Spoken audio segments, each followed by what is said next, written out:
Hi, welcome to Tea Time with Amie and Bev. Here we are, Wednesday again. Good morning.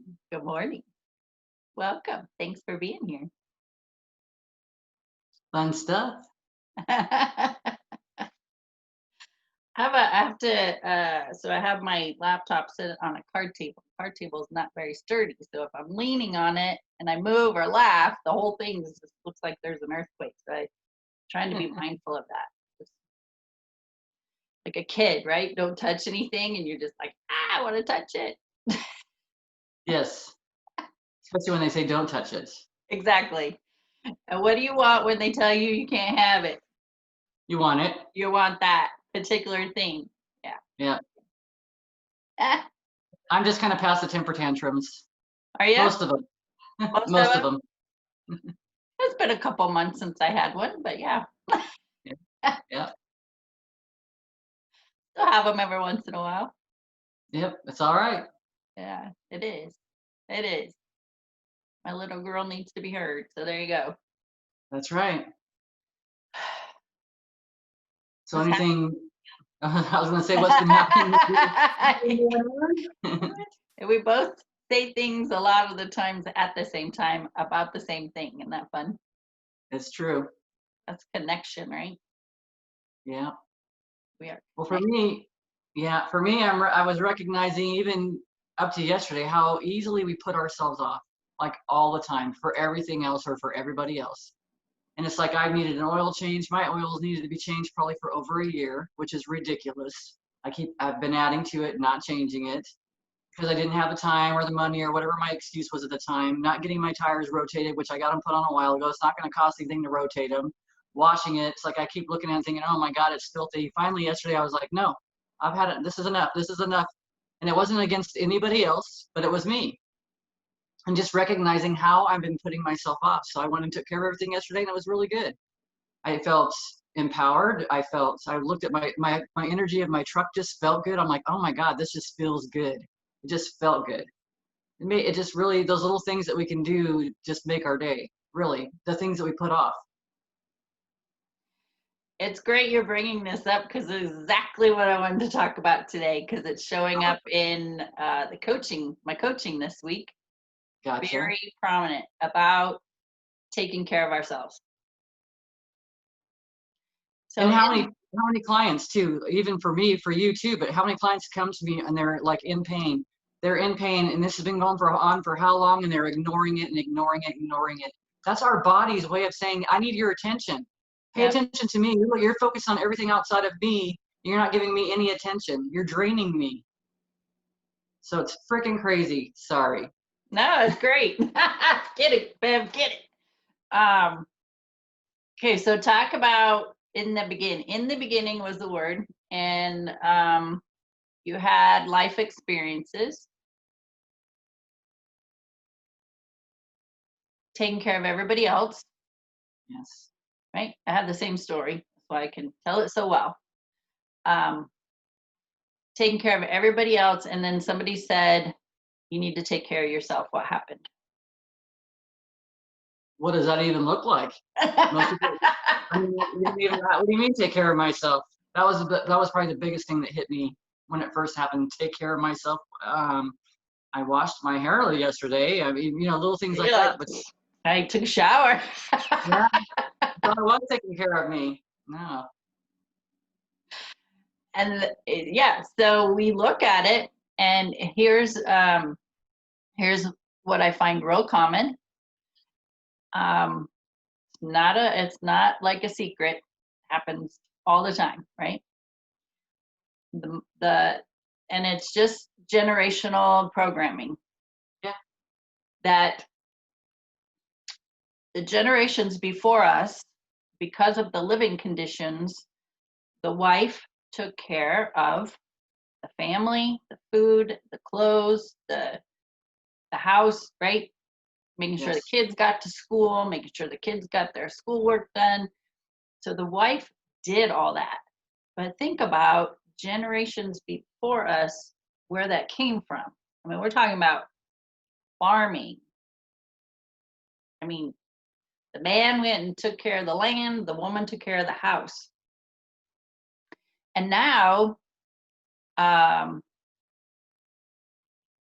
it's real prominent with our mother's generation, especially. I think it's getting less with our generation and after, I agree. but our mother's generation and before, because of that programming, when you spend, because typically they get married and bam, right now having kids right away. So then they're spending however many years, 18 plus years, and depends on how many kids they had, right?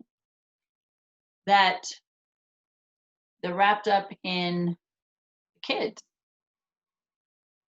And it's all about the kids and their activities and the schoolwork and the household and the cleaning and the food and the taking care of the husband, right? Yep. And she doesn't know who she is. She's been addressing everybody else, taking care of everybody else. So then what happens when all the kids are grown and now they've all moved out? She don't know who she is. She has no idea who she is, what she likes. And because everything that she was wrapped up in, excluding the husband, everything that she was wrapped up in is now gone. And so that's that empty nest syndrome that they call it. And then she's there with a man who she doesn't even know, because they have not been giving their attention to the relationship. She's been focused on the kids and the household. He's focused on providing. And even if she has a full-time job, because that's very common too, right? So this is when, well, the husband doesn't feel like he's getting the attention that he needs. So there's the midlife crisis on his part of going out and finding the younger girl, whatever that story might be, buying the sports car or whatever. And she's just lost in herself because she has no idea. She doesn't even know she likes the guy. It's true. Because she don't even know him, right? All those years have passed and they haven't stayed connected. Yes. So how did you feel when you start taking care of yourself? In the very beginning, nothing about in the very beginning, how did you feel? What emotion came up to you in taking care of yourself? Being selfish, that I was taking myself away from everybody else or everything else. I felt like I really felt being like I was being selfish. And what made that, but what starts with a G? How did you feel? Guilt. Yeah, guilt. Guilty. Yeah, it's true. And that's what made, because you feel selfish, so you feel guilty about, what do they call it, the guilty pleasures. And it's not a guilty pleasure. It's a matter of life. It's something that has to be done. And you And talked why? about relationships and how separate we become because we don't even know how to talk to each other, because the husband, he knows that he's been busting his ass all day long to provide and make sure there's food on the table, and she knows she's been doing all this stuff. And then you talk about the midlife crisis thing. It's so true. It's like, because they're going through like an awakening process, but they don't understand that this is an awakening process that has nothing to do with that girl or that man or with any of that stuff. It has everything to do with, you need to give yourself more attention. You need to do more for yourself. But we go back to the whole thing of being selfish and feeling guilty. So we think it's outside of us. Yeah. Guilt. So there's guilt is the definition is that I am wrong. I am wrong in doing this for me. So selfish. It's wrong for me to be selfish. It's wrong for me to take care of myself. I mean, when you actually say it out loud like that, it doesn't make sense. It doesn't. How can you be fully available for somebody else if you're not fully available for yourself? You can't. You think you are, and then you feel exhausted at the end of the day, right? Nothing feels like you didn't get things accomplished. You feel unaccomplished. You feel unworthy.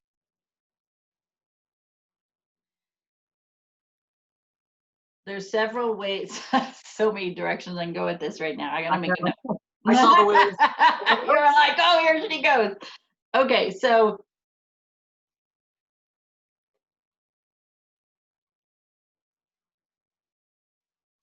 what happens when you keep giving? you drain yourself. You just become depressed and tired and angry, and Why do you get angry? because you keep giving and giving and giving, and you just don't feel like you have anything left to give. You feel depleted. Really, it's an exhausting thing. It's really exhausting. And Here's sometimes the the anger leads you into crying and everything else because it's just like you feel trapped, stuck. Yeah, and here's the hamster wheel of that is I'm giving, I'm taking care of everybody to feel loved and accepted, to feel important. If I feel important, then I feel loved and accepted, right? So I give and give and get taking care of everybody else. Everybody else is happy and everything's good. And that's the way I feel loved and accepted. But because I'm giving so much, I'm feeling sad and depressed and angry, resentful because I'm doing all this for everybody else, but who's doing anything for me? Well, nobody's going to do anything for you because you do everything for everybody else. Yeah. And they True. expect it. But you teach people how to treat you, right? Yes. Yes. Because that's how we treat ourselves. So how we treat ourselves is how we teach people how to treat us. Not even realizing that we're doing it. I've been having these conversations. This is Wednesday. I've had that conversation every day this week. Wow. Yeah. And when you give, so let's go even a little further. We're going to go into the energy part. When you give, you are giving your energy. So think about all the people that you've been pleasing and fixing and taking care of. You've poured your energy into all of these people. And it's no wonder you are depleted. How can you keep giving if you haven't received anything? And receiving doesn't mean from somebody else. Receiving means from you. Taking a bath, Exactly. right? Take a bath. Just sit in a bath for 30 minutes and just embrace that bath. Or go for a walk. Yeah. Have a nap. And then so thinking about giving and receiving is the process of life. And that's the figure 8. So you think about the figure 8 between, right? Give, receive, give, receive. But like you said earlier, we don't feel worthy and deserving of receiving. Because if I receive, now I owe you. Bev, if you give me flowers, now I owe you. I gotta go find a gift for you for some reason. Even Which puts even more weight on us. do what? I was gonna say that puts more weight on us. Those thoughts.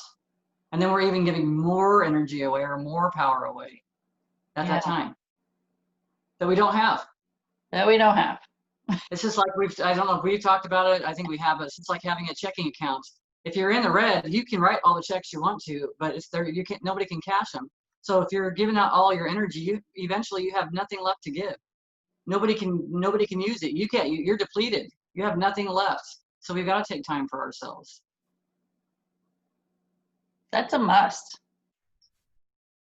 And it's very, very seldom do I tell people you need to do something or you have to do something. This is something I'm telling you, you have to do.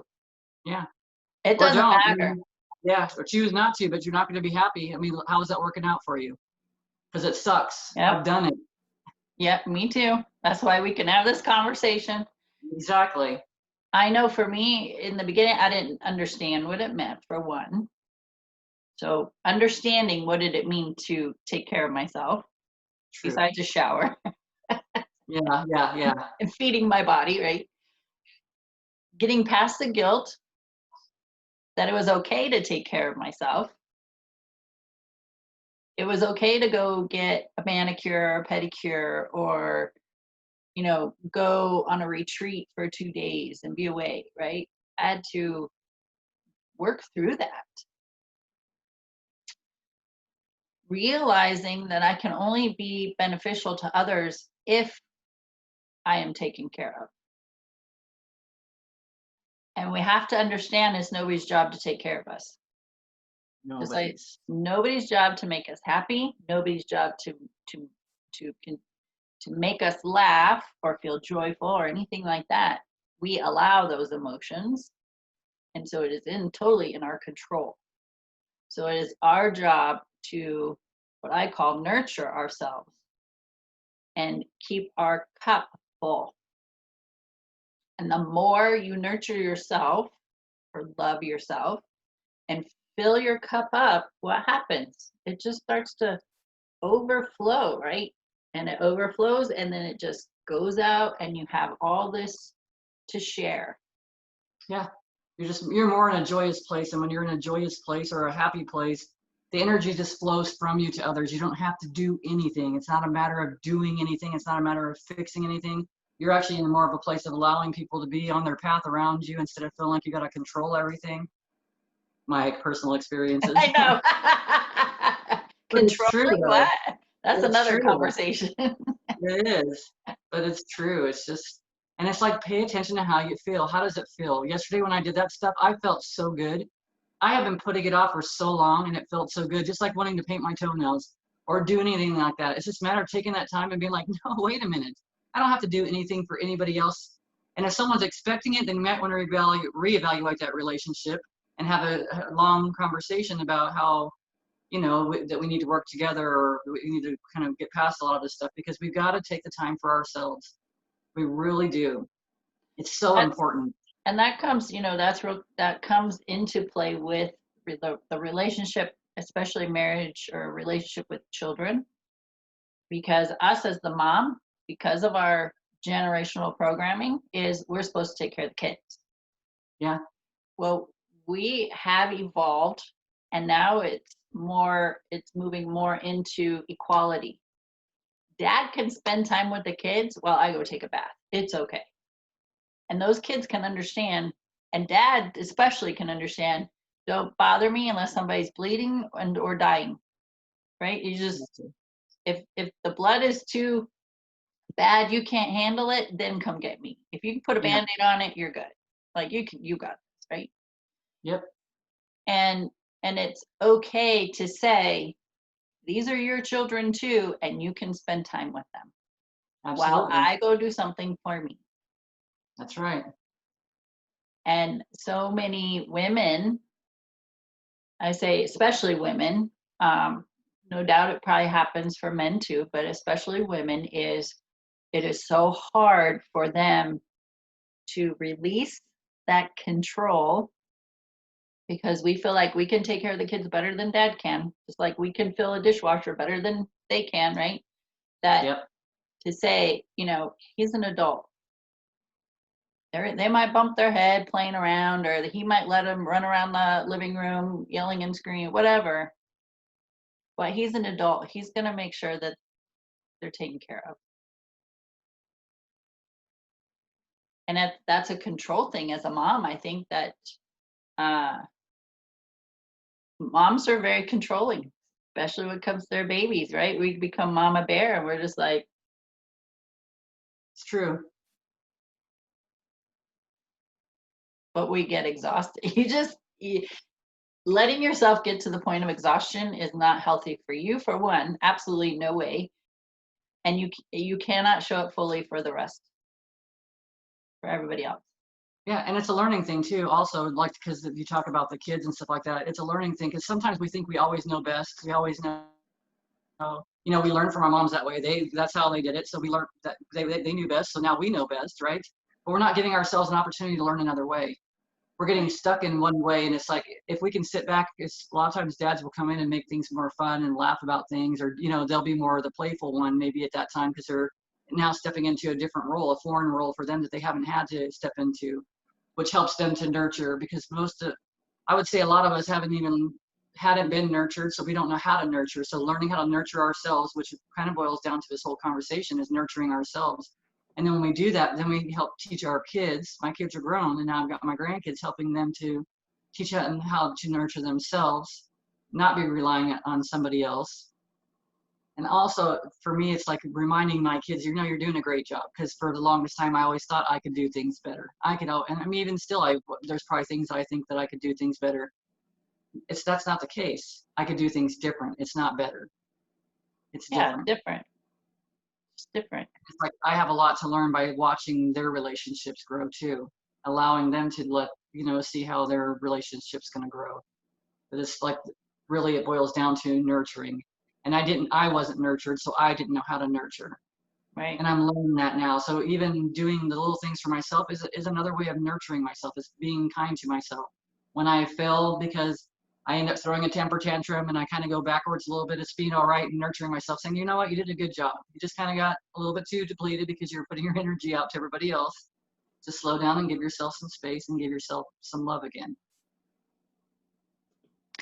And so you learned from your mom, her mom learned from your grandmother, and so on. Yep. And then you had children, and then you had, I'm just using this as an example. In you having children, you had your own circle of friends. And so you were learning from each other as well, because they all learned from their moms and so on. So you picked up some different things of taking care of kids or house or whatever. And then you pass that on to your children. They learn that stuff from you. So now so you took, each generation, right? We tweak it a little bit. Yes. Tweak, right? So then here you are as a mom, and you're seeing your kids with their kids, and you're looking at it, like you said, like, oh, and this might be a story that you had. Oh, you should do it this way. This is better. Like you said, I know better. I'm the mom. I'm the grandma. Grandma knows better, right? Yeah. But here your daughter is, and she's got her circle of friends learning. Also, we have to keep in mind that, as time goes by, things evolve. So look at all the inventions that have been created to make mom's life easier. And so she's got more information that you didn't have when you were raising your children, and she's trying to implement her information. You're like, no, you should do it my way. And that creates conflict and friction.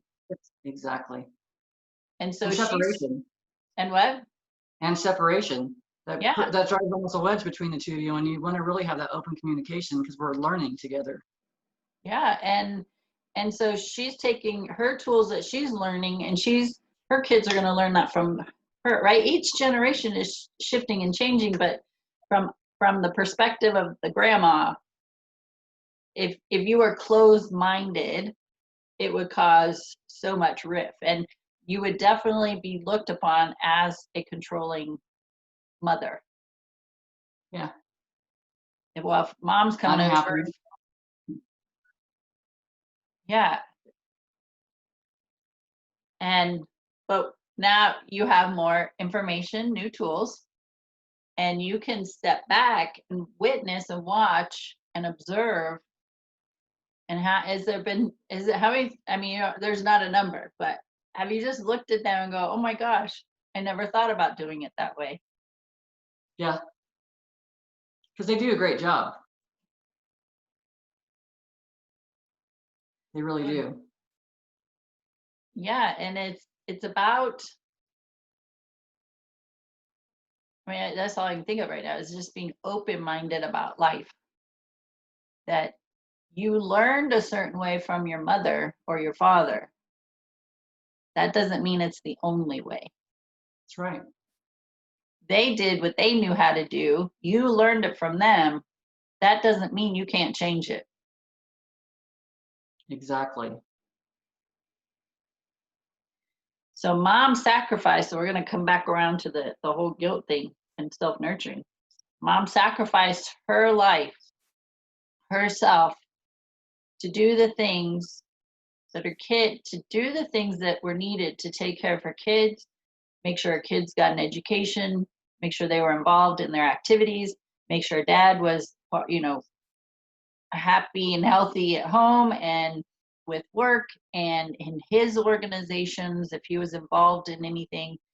And so she just made sure all that was taken care of, and sitting back, disconnecting from herself. We turn into machines, robots. Yeah. And I mean, if think about back in the farming days, you know, what is she? I mean, it was just bam, automatic. Every day would be the same. Every day would be the same. It's true. And there was no room for her to go explore life. I think it's Reba McEntire's song where she talks about the wife and she goes back to school and there's something more out there. It didn't mean that she wanted to leave her husband. It was just that there was something more out there and she went to college and got her education. And so it's just one of the clients I talked to this week, she's in her early 30s and she's feeling that way right now. She has 2 young kids and she's just like, this is how she put it, there is something wrong with me and I don't know what it is. I was like, there's nothing wrong. Mm-mm. There's nothing It wrong just feels with that way you. because you get so just disconnected from self. You just get so disconnected from you. Yeah. And especially now these days, because some of these parents with younger kids don't have a break away from the kids because the schools, are out or whatever. So it's like they don't have a chance to think. And sometimes they don't have someone else that's extra to help babysit for a couple hours or, give them a little bit of space for their mind and stuff. We just got to take our time. We just got to take it. Right. You fit it in where you can. Yeah. And fit it in where you can. And that was one of her things was, okay, well, her daughter's getting ready to go back to gymnastics. I said, great. Is it necessary for you to sit there for an hour and 15 minutes watching her? Is it absolutely necessary? She said, no. I said, so you have 30 minutes that you could go sit and read a book or journal or meditate or go for a walk or drop her off and go to the gym. We don't have to sit there while they're practicing.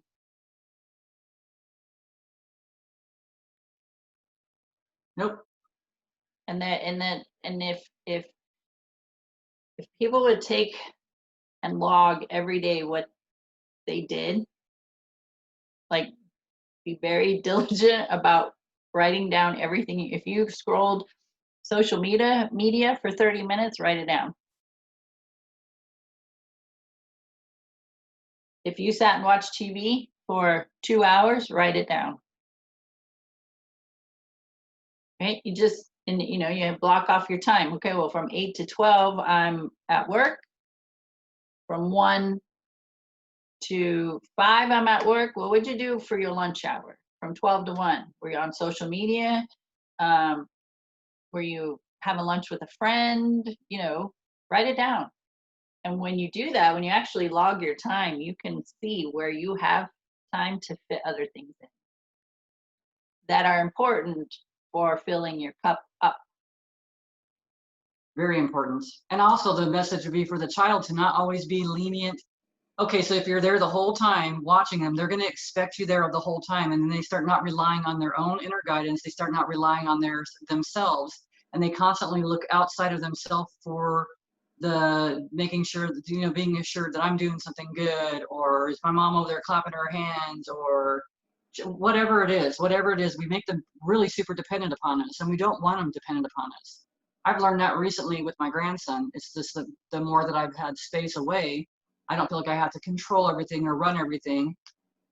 I enjoy my time when I'm with them for an hour or 2 a day or a couple times a week. And it's like after that, but he'll come out and he'll come and snuggle with me, sit with me and give me loves and tell me he loves me. And then he takes off, he's off playing, which that's exactly how they're supposed to be. We want them to be independent.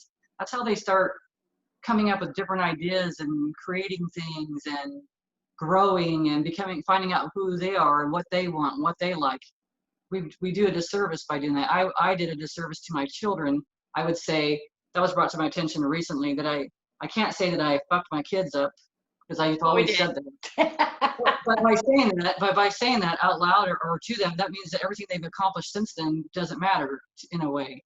So Yeah. it's like maybe I didn't give you the best tools growing up because I didn't have the best tools, but you guys have done a pretty good job getting to where you're at without even with my tools.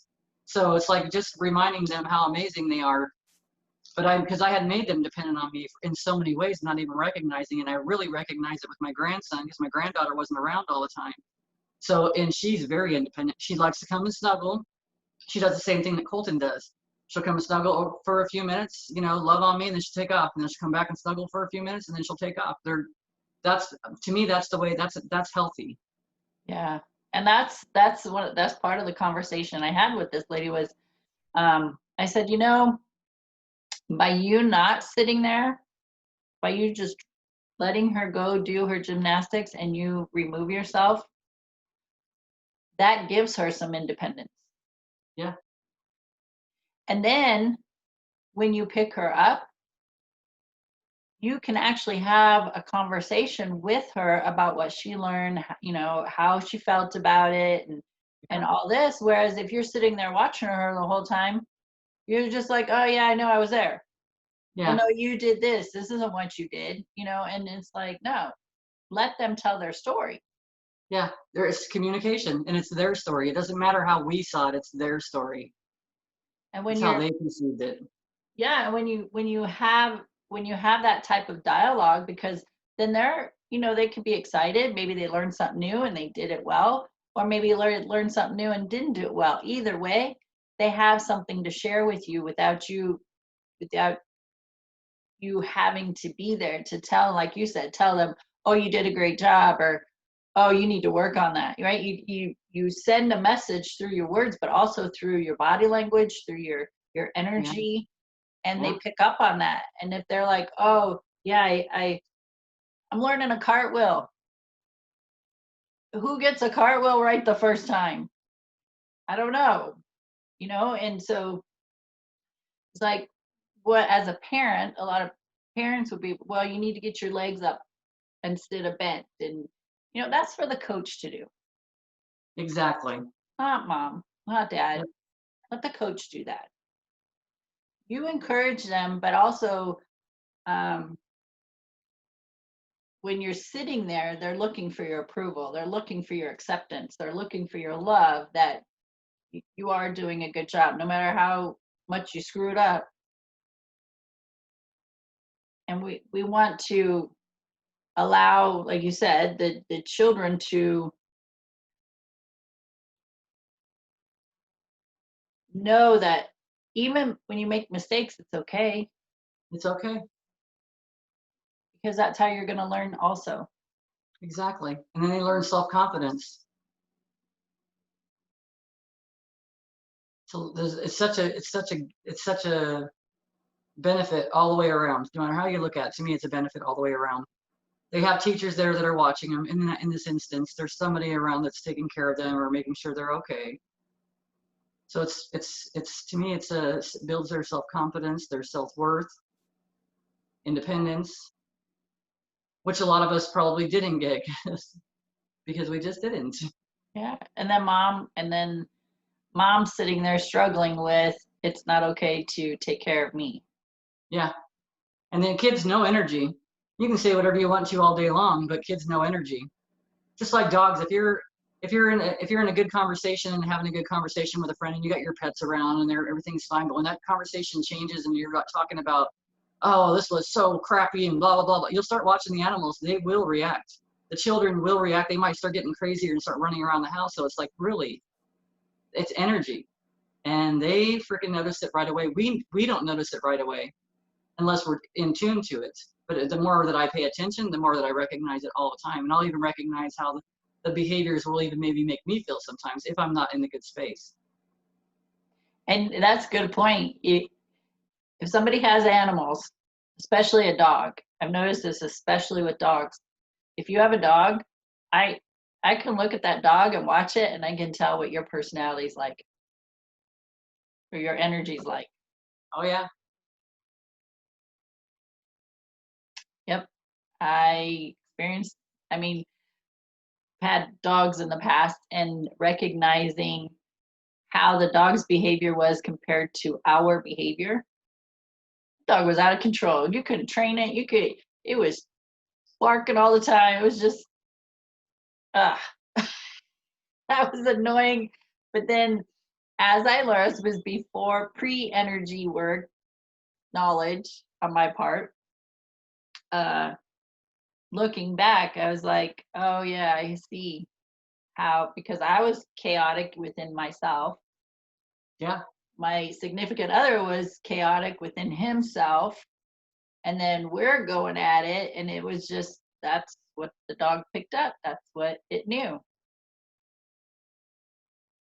And it doesn't matter if you are, I mean, I could be sitting and what I would call relaxing, but really inside I was a ball of mess and my thought process was, on the depression side. And so the self-talk was bad. And he just picked all that up and just, yeah. So if you want to know somebody's energy or personality, just watch their dogs. Yeah. It's true. Because they respond. They respond to the energy, or react to the energy, I should say. Yeah. Just like children, they react to the energy. Children do the same thing, absolutely. And then you get mad at them if they're crazy, wild. Yeah, especially, and I notice this a lot too, especially if mama's like in a hurry to go do something, like, and then now the child's starting to act up. Well, because they're responding to your energy. I'm watching it. They're responding to your energy the whole time. Yep. And it's like, when you start getting crazy, and it's like, what do you need to be in a hurry for? Because that's something I learned early on. And I must have learned it from my mother. I believe I learned it from my mother, not must have. But it's like, first car I got, I was in a hurry. From that moment on, from that time that I got into that car, I was in a hurry always. Always. So when I see things, I'm pretty sure I know where it came from.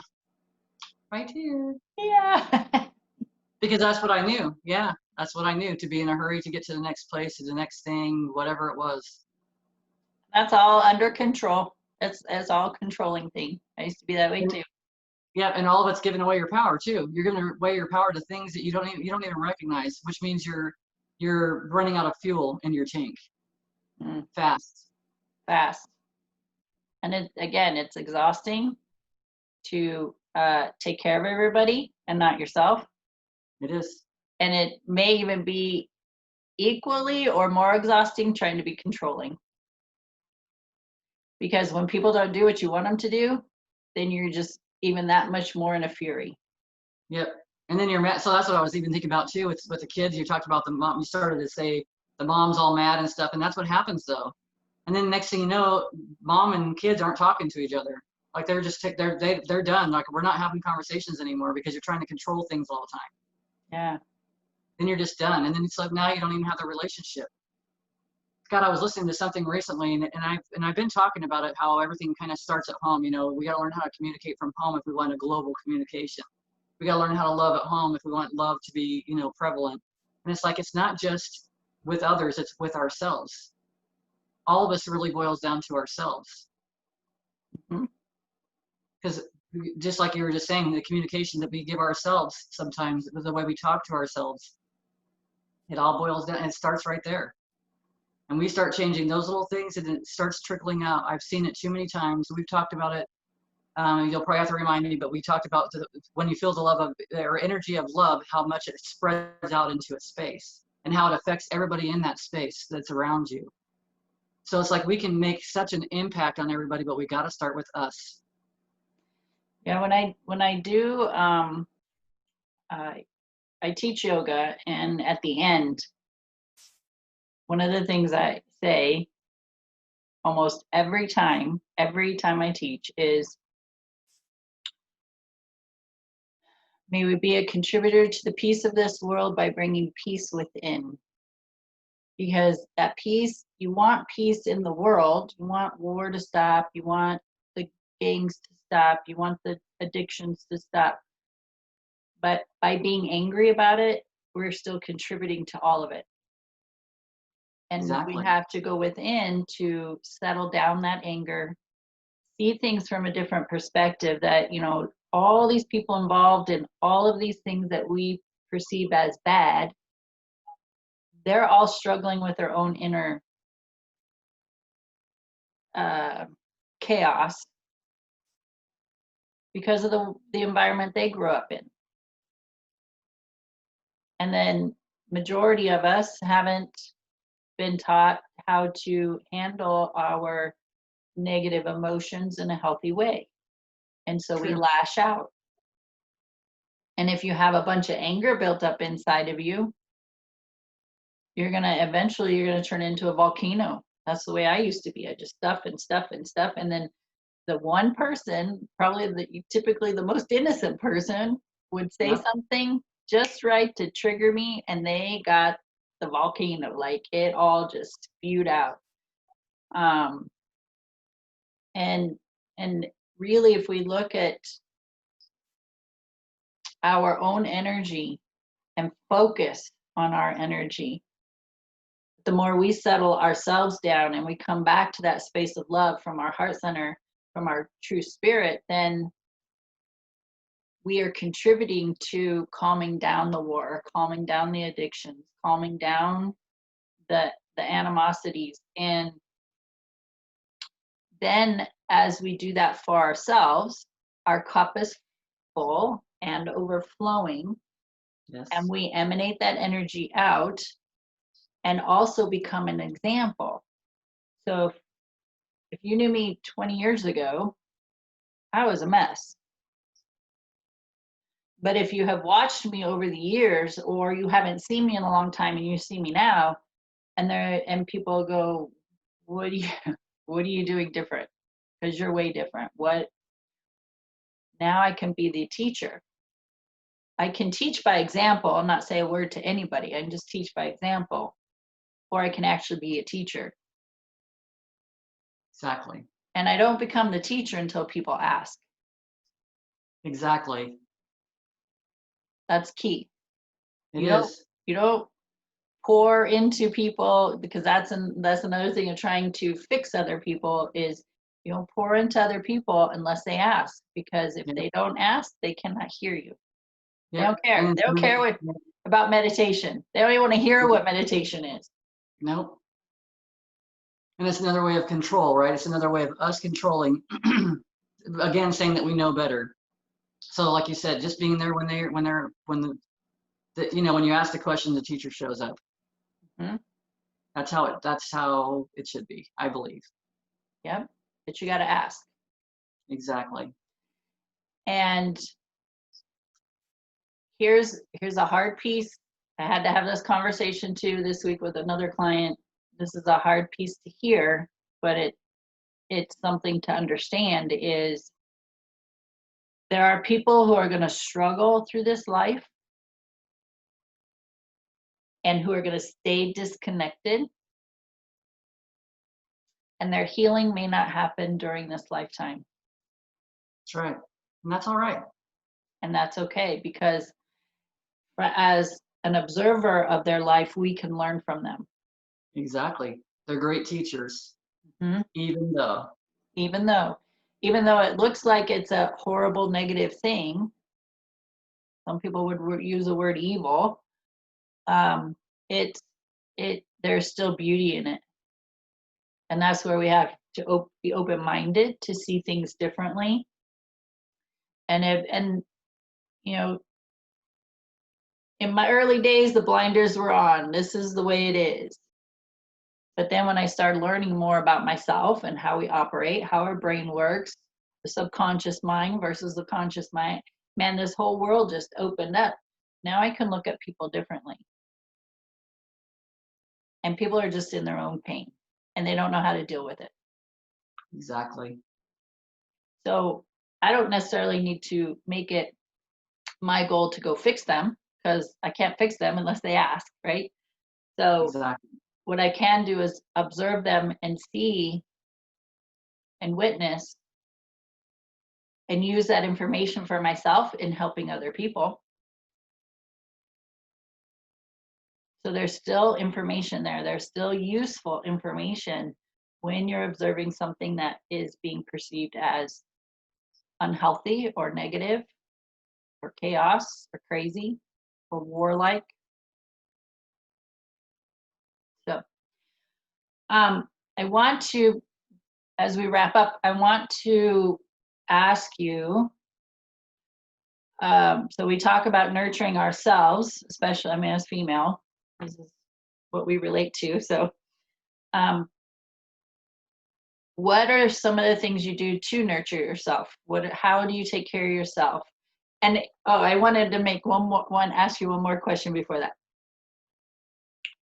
Knowing your situation, current situation, what you've been going through over the past few months, and it's something that's been building.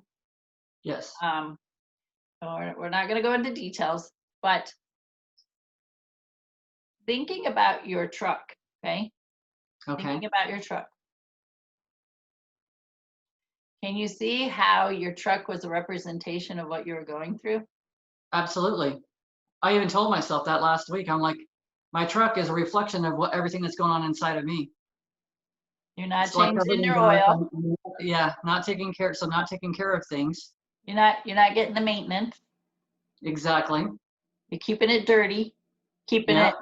clouded, covered. Yep. And that's kind of a space you've been in for a Yep. little while. Seen. Yeah. Yeah. Not taking care of the getting the tires rotated. You're traveling, Yeah. moving, wanting to move safely or in a healthy way. Yeah. So yeah, so I'll do that sometimes. I'll sit and I'll look at something. I'm like, wow, how is that representing? I did that with three of we have three bushes in our backyard, and they're different sizes and different thickness. Some have more blooms on it, flowers than others. And I sat there and I was just looking at them like, wow, how is that representing my life right now? Yeah. And what I did is I saw the three key people. Actually, there's four of us right now, but I was seeing it in three of us and then taking one person out and putting another person in. And so I was looking at these bushes and I was just seeing life through these bushes. And it was like, really, it's just interesting to me to do that. And I is. actually do that quite often with different things. It is. Yeah, I noticed I was putting myself off. There's other things that need to be done. Like my air conditioner doesn't work properly in my truck. It hasn't worked. My air conditioning heating hasn't worked properly probably for the last 3 or 4 years. And it's been like a money thing because they told me that it was going to cost like $1,200 or $2,200, whatever the amount was. It was a ridiculous amount to take off my dash. The parts wouldn't cost that much, but it's like, all this other stuff, and it's like it wasn't getting done.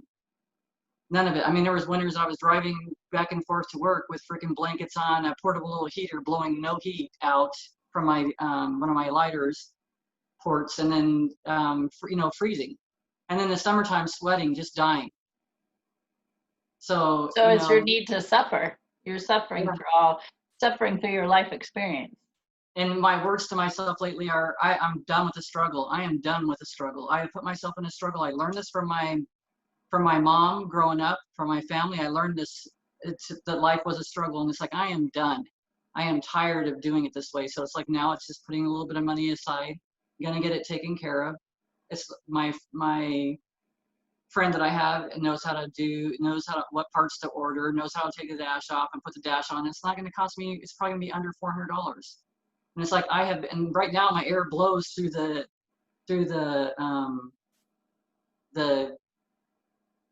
good Lord, I can't even think of it, but up through the windshield and through the floor. So it's not even blowing on me, and I'm not even getting that much air while I'm driving. And it's like, there's been a couple of days that have been a little toasty, so no matter what, I'm sweating. Yeah. But it's like, that's the whole thing. I've been putting myself off. So that's really what it represents. I've been putting myself off for everybody else for years. Yeah. But it's just another thing to recognize it. And now that things are getting taken care of, it's relieving. It feels good. And that's paying attention to how we feel.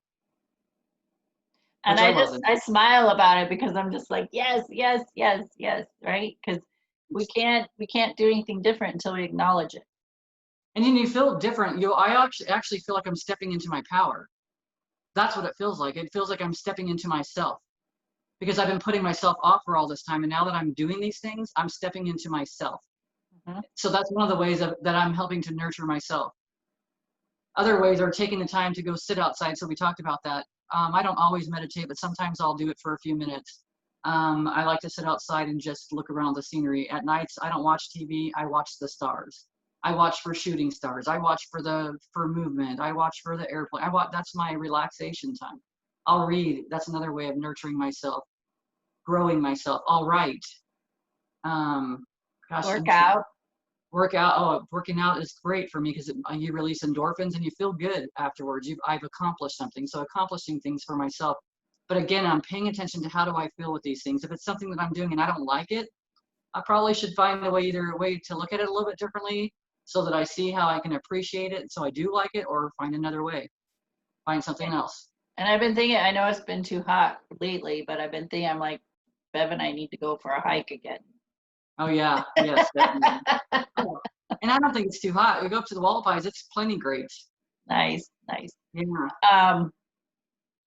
So other ways would be, if you like, having a bath. Yes, A baths nice, are awesome. nice, yummy bath, meaning, light the candles, have some soft music, drink a glass of wine while you're having a bath, or some people like to read while they're taking a bath, right? Meditate in that bath time. All kinds of things, activities, swimming, Yeah. hiking, walking, biking, Make a date. meditating. Yeah, make a date with yourself. Make a date like this Sunday. I'm gonna purposely go out of my way to go buy some salts for my foot or some sugar scrub. I'm gonna purposely go buy a certain color that I like, a certain lotion I like, something. You don't have to spend a lot of money, and maybe you don't have to spend any money if you already have the stuff at home. But making that date, making that time for yourself. It's making time for yourself. Yes. And what I did with the one client with the kids, I said, okay, um, what is something you can do for yourself that don't include the family? And she, working out. Great. How many days a week are you going to do that? She said 3. So you got to commit to that. 3 days a week, you're going to go work out. That is your commitment to yourself. I said, what about the other 4 days? So she mentioned she liked taking a bath. And I said, great. Can you do that twice a week? She said, yes. I said, okay. So there's 5 days. So now you have 2 more days. Do you want to I said, do you want to fill those days in? Or could you do something with the kids that is fun, where you laugh, you have fun, be creative, do something together? Because that's also, we give so much attention to taking care of the kids that we forget to play, and that it's okay for us to play. And when you're doing, let's say, arts and crafts, I know for me I was so busy of making sure everything was clean and nothing was getting all over the floors and it wasn't a big, huge mess, that I didn't play. I didn't have fun. Yeah. So be mindful that if you are going to include your children, that has got to be fun for you as well. And she said that they like to go out. They'll go for walks. They'll go off-roading. They'll do things. And I said, okay, great. It's got to be something that's fun. And you have to have fun too. Which kind of reminds me of the next thing. So you're talking about having fun and play. Most of us, because we learned that being an adult supposedly meant that you're supposed to be serious all the time. That was I just thought one of my clients comes in and she says, I bought myself a pogo stick. They're for adults. It has a certain amount of weight to it. Seriously. And she's doing that. I'm like, oh my God, if they have one of those bouncy things, those bouncy balls that they used to have when we were kids, because we couldn't afford one, but when we go to people's houses that would have one, I said I would totally get one. Yeah. We started laughing so hard about this, and then so thinking about that, I've been growing that whole thought because we don't play enough. And when we learn how to play like that, we are such a benefit to everybody else. Maybe the neighbors might think we're a little bit crazy, but who cares? She says that she's jumping on this pogo stick. She says she could actually probably hit the ceiling with it because it really is powerful. And I'm like, yeah. So we'd have like big wheels. I'm telling you, this is like serious stuff. Get out and make yourself a freaking big wheel track, or get out. They have adult big wheels you can buy that you can just go freaking driving all around your neighborhood, having a blast. How fun would that be to have your neighborhood and everybody has some adult toy and y'all go out and play in the street? Exactly. Remember we played in the street all the time, and so car. Yeah. So everybody scattered to the side, right? And then so when the car comes around, they see, oh, look, there's a bunch of kids. No, those are adults. Those are adults. That would be awesome. But that brings me to back to that too, and that right there is nurturing ourselves. It's nurturing that inner child. It's being kids again. It's laughing. Simple things. It's not anything major. It's easy, simple things. Yeah, and I've had this vision of having an adult playground Yeah, free of any, substances. You just go and be yourself, have fun and play. The monkey bars, the slide, the yeah. no children, adults Yeah. only. Go Adults. play. Yep, Let your freak flag fly, having that's fun, right. That's right. laugh. And when you come, you have to dress up as a kid, There you go. whatever that looks like. Yeah, because children can express themselves through their clothes, which is something I've had a struggle with, and to just have mixed match. When kids started wearing mismatched socks, I was just like, what is happening? I thought the same thing. And then when I worked at the gym, I would see people coming in with their mismatched socks. I was like, oh, I thought it was just my kids. But to me, it's like another way of saying I don't give a shit about all the control or rules, or I'm gonna go have fun. It doesn't matter what my socks if they match or not. It doesn't matter. It does not matter. I Have had fun. Yeah, I had a massage therapist. I had a conversation with her, and she said when she was in school, massage therapy school, her instructor told them to wear different earrings, like each side was different, and mismatched socks every Nice, day. nice. And I was like, that was kind of the first time I had heard that. And I was like, wow, really? Because I'm like, oh, my hair's got to be perfect, and my everything's got matched. Yeah, And yeah, so interesting how we yeah. I was the serious person growing up. Everything was Me serious too. because I was not in a playful No, mode of life at all. I was angry. I was angry Oh probably for the man. first 40 years of my life. Oh man. Most of I it, was anyways. full of anger. Yeah. Absolutely. Any other things you can think of to fill your cup up? And meditation, people, listen. There is so much to meditation, you have no idea. And if you have the blinders on what meditation looks like, you got to take the blinders off, because I had those blinders on. I thought there was a certain way you had to do it in a certain time and a certain place and blah blah blah, and it's not true. There's many ways you can fit in meditation, and many ways to do meditation. There's Absolutely. such a variety, and so be open-minded about meditation. Dancing, Oh, turn the yes. music up and just sing your heart out, right? Just belt those words, Yep. even if you don't know the words. Just, Who cares? Listen to the kids. They'll sing it however they want it. It doesn't matter. We got so worried about doing something wrong and being judged that we forgot to live life and have a good time. And the yeah, more that we can do that now, and especially in this time and age that we're at right now, we're our energy is demonstrating to others. Our energy is uplifting others. yeah. But we have to lift our energy up. Yeah, is So all these things will. being it's our job. Here's what our job is for ourselves: maintaining our energy, and that means being more in a joyful space than a guilty space. Uh, Allowing ourselves to laugh and play, to feel the joy, um, nurturing ourselves, self-love. Those are our job. Those are our individual jobs. And it just is time to do that. It's just time. If you haven't already started, it's time to start now. Whether you Yeah, have children or not, there are ways to fit things in for yourself. that's right. So if you have a mom who enjoys being with their grandkids, then you make it a schedule. Hey mom, on Saturday mornings, could you take the kids so I could go have a couple hours to do whatever. Because if you're a full-time mom or let's say a single mom, like we talked about earlier, single mom working full-time, taking care of kids, you've got to be drained, sister. You got to be losing your mind right now. So see if there's somehow, some way that you can find at least an hour or two a week to spend the time nurturing yourself. Now, earlier I said, when I was talking to the client, we got 5 days where she would do something for herself for those 5 days.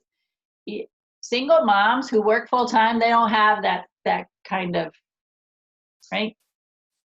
Unless they get up earlier before the kids so they can have a little bit of time for themselves, or after the kids go to bed, and you have to have that schedule.